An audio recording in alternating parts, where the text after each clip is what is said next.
I'm Aryeh Schwartz, along with my co-host, Rachel Galligan, and welcome to the Winsidr Show, where it's all about the W. This episode, we're putting our focus on the injuries.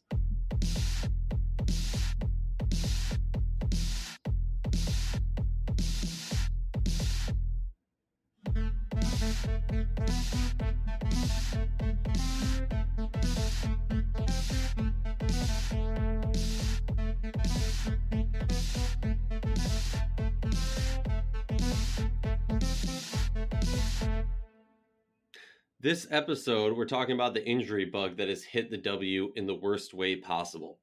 If you like our show, please consider joining our Patreon community. For less than a cup of coffee a month, you can directly show support for the hard work we do covering the W. Rachel, how you doing? How's it hanging as we're like a day away, or today is the day, depending on when you're listening to this, of the first games of the WNBA 2019 season? I'm good. I mean, I just want everyone to know that I'm out here in Denver and it's 35 degrees and we're dealing with about a couple inches of snow and it's about June. So that's a little crazy. But other than that, I'm doing awesome. I can't wait for the weekend. I can't wait to get these games going. My gosh, it's been a while since we've had some basketball and like been able to actually watch it. Yeah, it's rough. And I will say I'm jealous of that temperature just because I have a wedding that I'm going to in Savannah. And I think the projected temperature is like over 100 with like 70 humidity. And I don't do well in that. But let's talk about the topic for this episode real quickly. Injury bug has just swept through like a plague of locusts, very biblical, if you will. Why don't we start with the team that I guess has been affected the most, the Seattle Storm. You got Breanna Stewart out the whole season. You got Sue Bird. News came out breaking from High Post Hoops. I believe it was yesterday, or depends on when you're listening, but I believe it was the 21st to the 20th of this month. And an interesting part, that article comes out detailing that Sue Bird's going to have a knee surgery and seems to state quite plainly that she's going to be out for the majority, if not the whole season. The interesting aspect of that, more so than the effects of that, is how Sue Bird really quickly clapped back at the article saying, you didn't get it right. The only thing, I mean, we appreciate that we're at this point of coverage, that we're breaking these stories, but in actuality, the only thing in this story that's right is the scope. Mm-hmm. Now, with that information, I think we can look at this from two ways. One, if she's out the whole season, what it means for this team. And two, with a little bit more of an assumption, I know, as you said, scopes can range from, a couple weeks to a month or 2 months. You want to speak to that just a little bit about the range, your experience or knowledge of what that can do to a player as far as getting back on the court? Yeah, I think just kind of my experience from coaching when I have had players in the past who've had to go through needing to have a scope, it's not necessarily anything that you just immediately hit the panic button with. Scopes do range. I don't know, we don't know the exact details of Sue Bird's injury. But when I heard that it was a scope, my initial reaction internally, because first I heard that she was injured and that she was out. And I was like, oh my God, what happened? And then I heard it was a scope and I immediately I was like, okay, wait a minute. It's not as serious as maybe it initially came out of. And honestly, I think we're a little bit paranoid right now as the WNBA fans. Anybody who gets a bruise, we're kind of overly zealous with just with the injuries that have kind of come about the last few weeks. But honestly, like I've dealt with scopes in the past that have been 2 weeks. I've dealt with scopes that have been 2 months. So I fully anticipate, just kind of, if I had to guess, she will return this season, hopefully sooner rather than later. She's in tremendous shape. She's, as we all know. And so I'm really hopeful that maybe this is just, a few week ordeal. And she will join the Storm roster. I don't really even feel the need to think about her missing the entire season unless something goes terribly wrong, maybe with the scope. You never know. A lot of moving parts with this that, it's ever evolving. But I don't get too freaked out when I hear, scope. That doesn't freak me out too much. So I guess I'm encouraged, and I'm really anticipating her being on the court this year. So you don't flinch when you hear that? No, I mean, it's definitely unfortunate. I mean, she's definitely undergoing surgery, but it's not something that's season ending more times than not, just in my experience. Now, I'm not giving any factual information. I don't know. I'm just talking through my experience as a coach. And I get the WNBA season is short. I'm not telling anyone we don't know, but I just feel like we'll see her out on the court, and this Storm team needs her. You lose Breanna Stewart, and obviously you can't replace that. There's no way. But continuing to go through this roster, you definitely have some tremendous young talent in Canada who is now going to get a really valuable opportunity to step up to an even greater level with Bird being out indefinitely. Clark had a great year last year. She's going to need to step up. You've still got Natasha Howard, who's playing some of the best basketball of her career.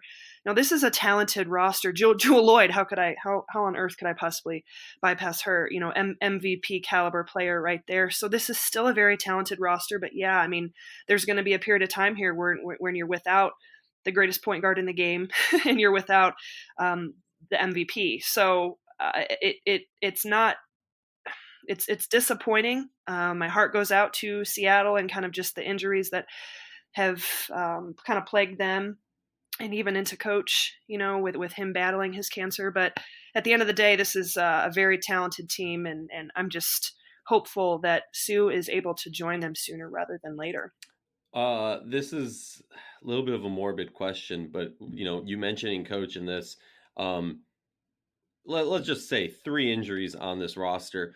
Which one do you think hurts? And I think it's a kind of obvious answer, but which one do you think hurts the repeat chances the most? Well, Breanna Stewart, I think that's hands down the the answer to that one. I mean, she's not coming back. We know that she will be out this year. With Sue Bird, that there's I would put money down that she'll play this season. Just if I was a betting woman. But you're And not. no, I'm not. But I think that that's the one. I mean, you have to agree with me. I would call you crazy if you didn't. No, I agree with you. The reason that I think it's even worth the question is we talk about what Dan Hughes has done with this roster. I mean, this is a team that 2 years removed from Dan Hughes, or 3 years removed, wasn't making the playoffs. 2 years removed was one and done. This is a team that really sputtered without him, and when he came in, was able to shift this team to a completely different direction towards championships. Obviously, a lot of that has to do also with roster moves, getting Natasha Howard, Stewie getting a little bit better, Jewell Loyd growing. So I do think like it's worth the question just because of the magic that Dan did last year. But no, I agree with you. I think I think a lot of people kind of started to count out the Storm, started to maybe move them to a middle of the pack bubble playoff team, if you will, with Stewie out. You add Bird to that, and you definitely got to drop it a little bit more. But you still got Jewell Loyd, who early in the season was showing, sparks of being an MVP caliber player. And Natasha Howard late in the season was showing that she should have been in the MVP discussion. So I do think, you have 2 top talent players, and we often in this league look and say, this team won't be able to compete at the highest level because they don't have that all-star talent, that superstar talent. And this team does still have 2 of them. But however, I do think you can't count this Storm team out, and I think you're crazy if you do. Maybe just look at your talent. I get the argument, but Sue Bird is a coach on the floor. She's a coach on the bench. She is the leader of this team. She's a brilliant mind out there constantly on the court with this team. We've seen her in huddles coaching the team up.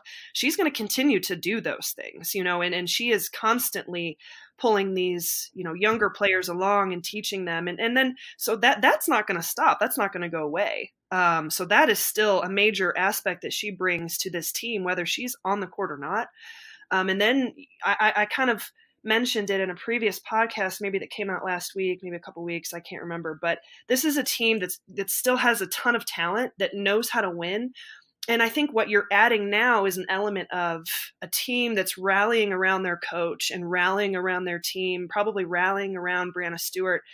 And there's kind of you never know how a team's going to respond to that. And more times than not, especially a team that has tremendous chemistry, things like that, they're able to rally and pull together and accomplish things that most people didn't think they could accomplish. And so I'm curious to see how that plays out with the Storm. You kind of get a sense of, we're doing this for our coach, we're doing this for, Stewie, we're gonna prove all the naysayers wrong type of attitude that can sometimes come out of adversity in teams. And I really feel like that could happen with this Storm team. Is, they're facing a ton of adversity.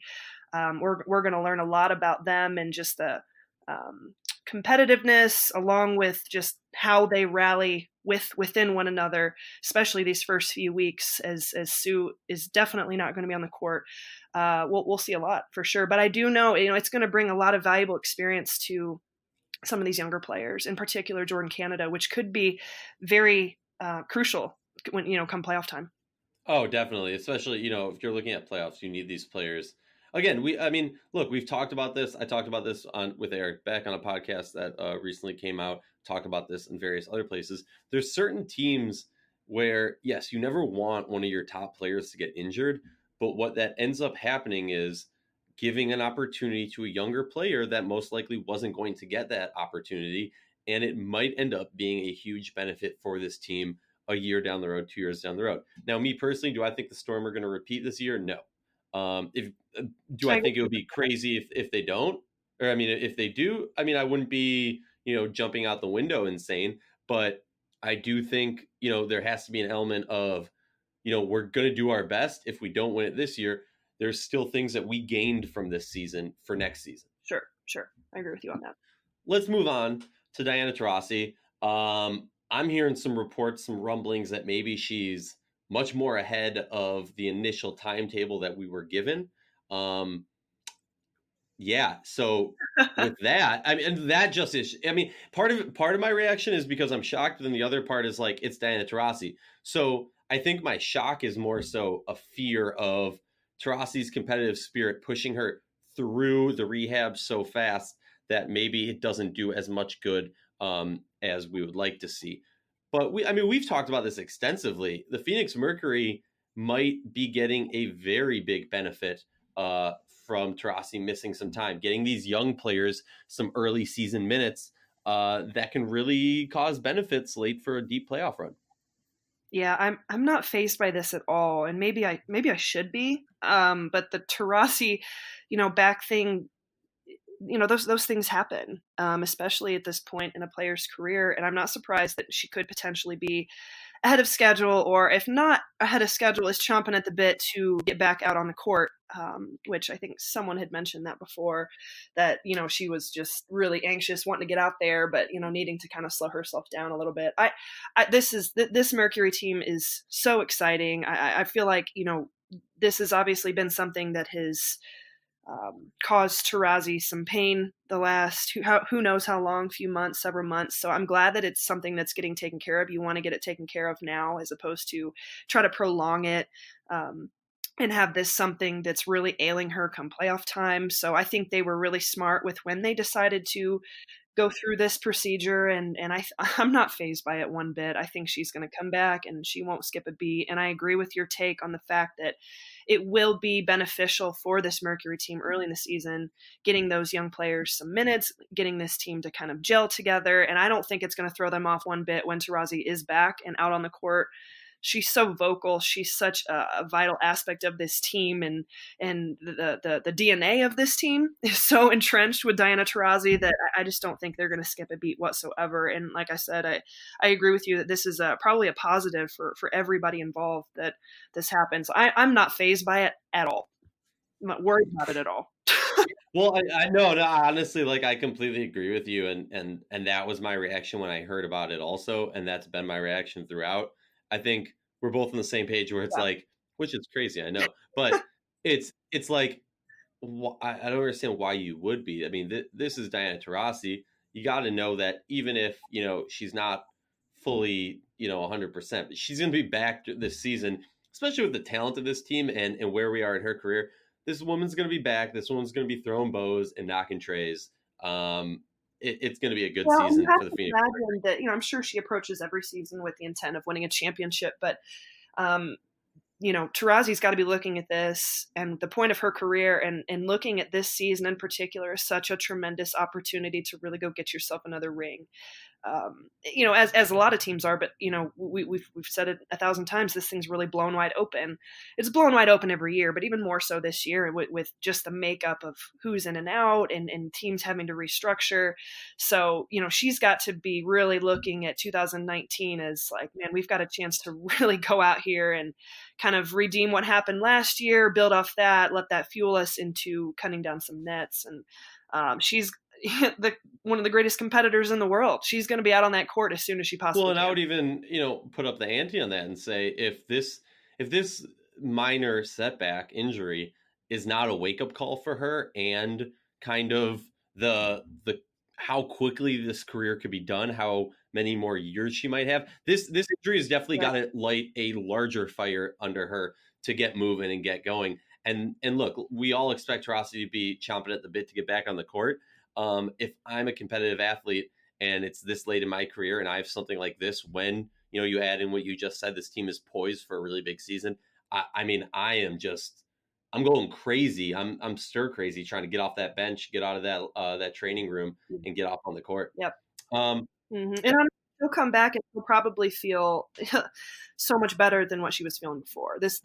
She's just got to be cautious. They've got to go through the right timeline, and she's going to be back to 100%. But you've got to treat, especially back injuries, really delicately, because you start to feel really good, and it's not quite time to get back out there yet. They can linger, so they have to be handling this with just a certain precaution. But one thing is for sure, she was probably feeling a certain type of way these last few months, really in a lot of pain. That's going to be gone. So you're going to have a Taurasi at 100%, which is exciting to think about. Oh, definitely. Let's move on to the Washington Mystics. Now, recent information came out, I believe it was today or yesterday, that Elena Delle has not been practicing all week, and she's questionable for the season opener up in Connecticut. Now, some reports have claimed that this has something to do with the lingering injury from last season. Other people have said, no, it's not. I'm not looking into it that much. For me, it's more so what we saw from this team come playoff time, or end of the, I'm trying to remember. No, it was playoff time when Delle went down. And what we saw from this team when Delle, I think there was a little bit Lyme disease related health scare during last season also, where she missed some time. What does that do to this team? Is this team better poised? You would have to initially say yes because of Mies, but remember, she does have overseas commitments. What does this Elena Delle setback, if you will, because that's what I'm calling it, do to a team that a lot of people, and I've disagreed with, but a lot of people have put as the front runner for the championship?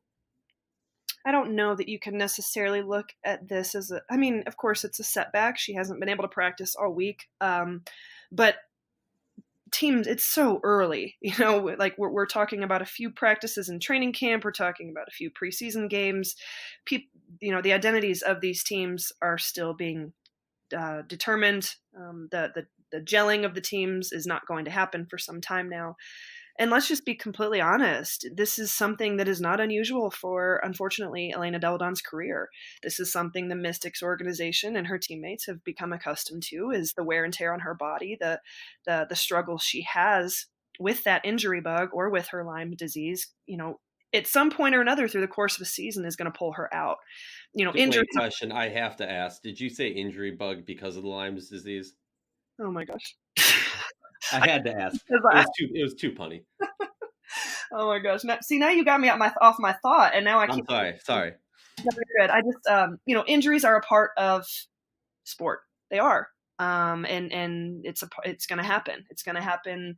Sometimes they're contagious. It feels like sometimes there's years where they seem like they're more than others. But I think when we're talking about Delle in particular, she's so in tune with her body, and they put so much precaution and care into her rehabilitation and making sure that she is accurate, that sometimes maybe it's overly protective, and I don't know. I have not spoken to Elena. I don't know the details of kind of what's going on with her knee right now, but you have to look after her. You have to really make sure that she is at 100%, because who wouldn't want Elena Delle at 100%? But I just think that this is a Mystics team that's become kind of used to this is just something that comes with Elena Delle. Unfortunately, she just has some injuries that she's become prone to, but they always handle it the right way. She's always very she's not going to do something that's going to put her health or her body in jeopardy.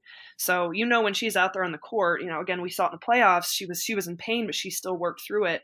But in this point of the season, you definitely want to be precautious. You want to be smart with the decisions you're making. And if there's something that's lingering or something that's bothering you, maybe it is best to take a week off practice. I don't think it impacts this team at all. You want to get her into that jersey onto the floor at 100%. Whenever that happens, if that's now, if that's on Friday, if that's for the opener, if that's in 2 weeks from now, it's just important that she's starting this season as healthy as possible. Oh, very, very much so. Something you pointed out or you touched on was, game plans and the system. The team's still gelling right now. And I just want to quickly put a little plug for this is reason, I've lost count of why we need a longer training camp. A longer time for these teams to gel and really implement systems, because that will just elevate the game. Rachel, I know you and I talk about this all the time, how in college ball, because of the much longer season and the much longer, readiness time, teams are able to implement systems that are like, what UConn's going to do. The type of system that Notre Dame is going to do and stuff like that. And I think if you read some of David Berry's articles, or Berries of Truth, as I like to call them, he talks a little bit about that, how to grow a sports league, you need to make a connection to the players, to the fans, so that they know, I have a personal connection to this team. When I turn on the game, I see that this team is playing, and I know that Golden State Warriors shoots a lot of 3 balls. Have I ever really watched a game of theirs? No. But that, and that makes you a little bit more committed and understanding and appreciative of what is going on there. Sorry for that plug. Let's get back to injuries. Candace Parker strains a little bit in a preseason. I forget if it was the opener or their second game. Definitely never want to see that. I think we all expect her back very shortly. I think they said like a week or a few weeks recovery time for that.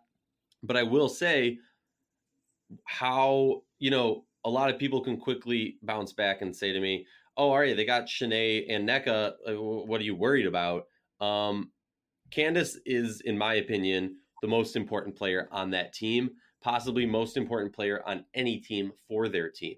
And I know that's ridiculous considering you got the superstar lineup there, but yeah, that's just how I feel. So you can tell me I'm crazy, but what are your thoughts on the effect of the Candace Parker injury to the LA Sparks?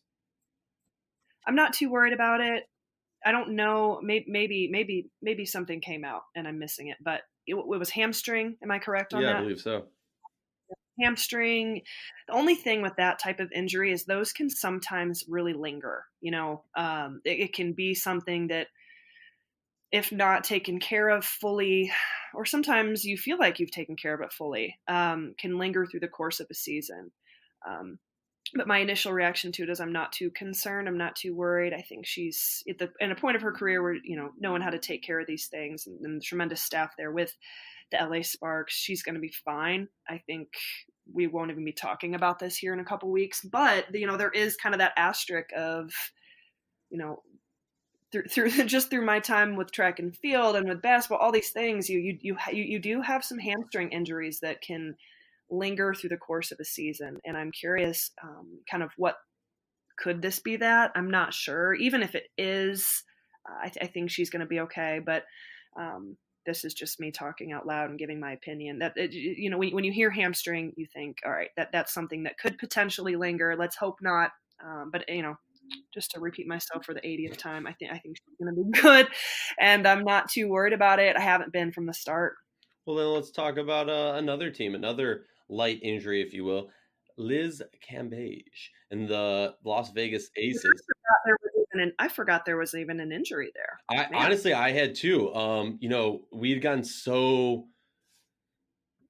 I don't even know the right word. We just got so focused on the trade rumors and all that.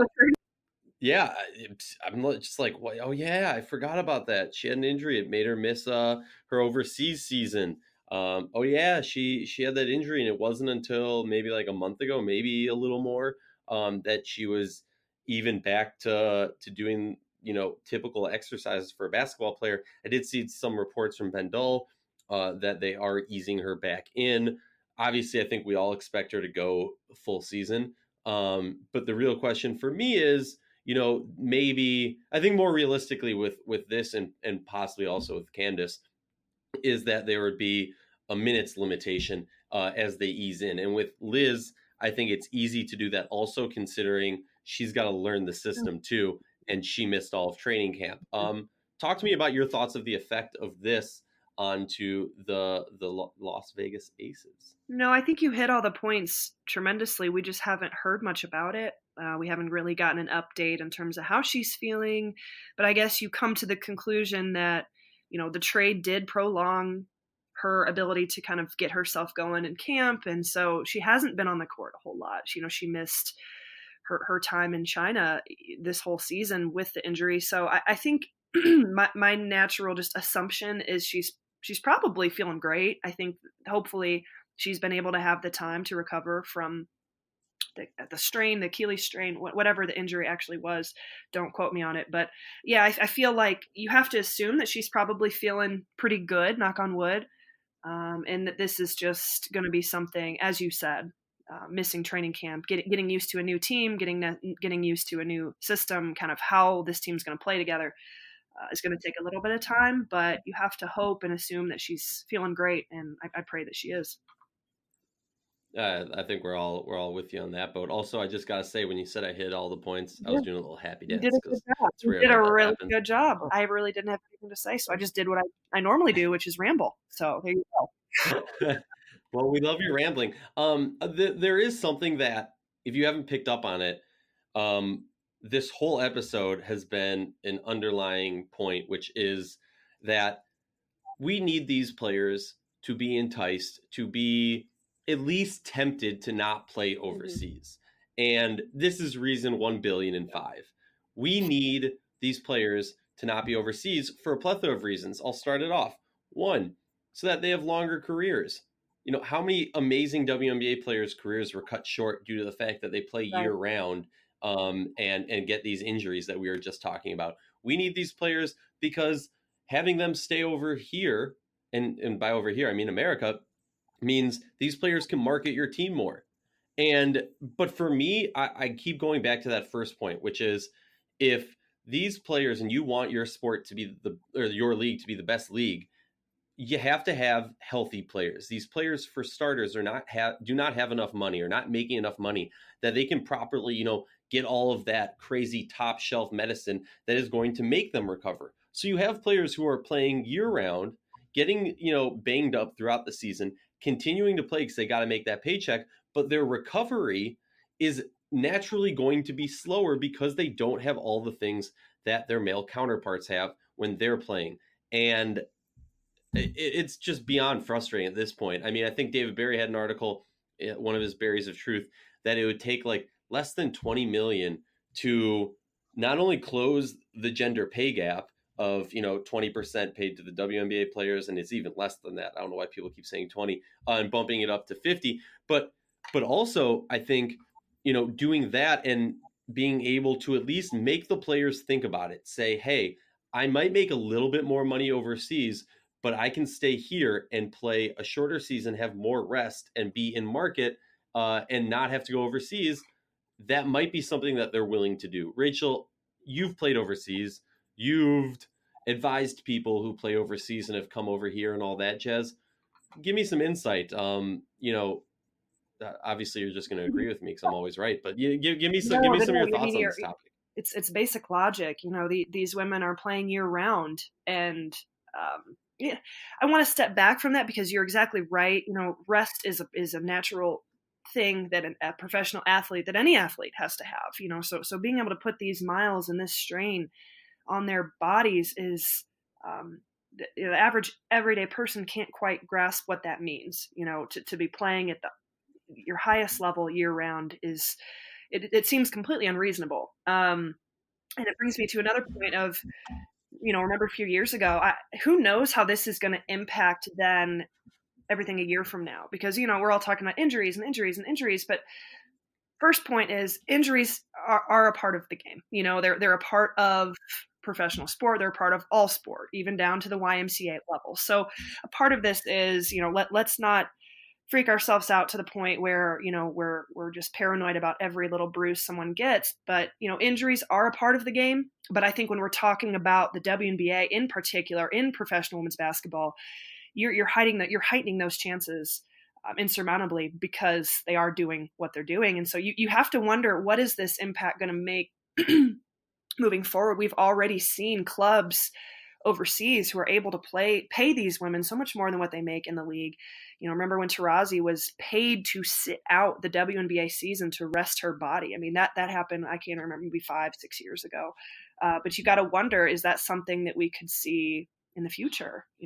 Who's to say someone doesn't pay Liz Cambage? China doesn't pay her, 6 figures to go ahead and sit out. And it's like, yeah, their bodies need those 3, 4, 5 months rest. They do need it. So I wouldn't be surprised if we see some of that take place, these next few years, where they're actually being paid and they're going to get. We at WNsidr believe of the WNBA and its community deserve the same in-depth analysis and respect that men's sports receive on a daily basis. Please consider joining our Patreon community to help support us in the hard work that we do.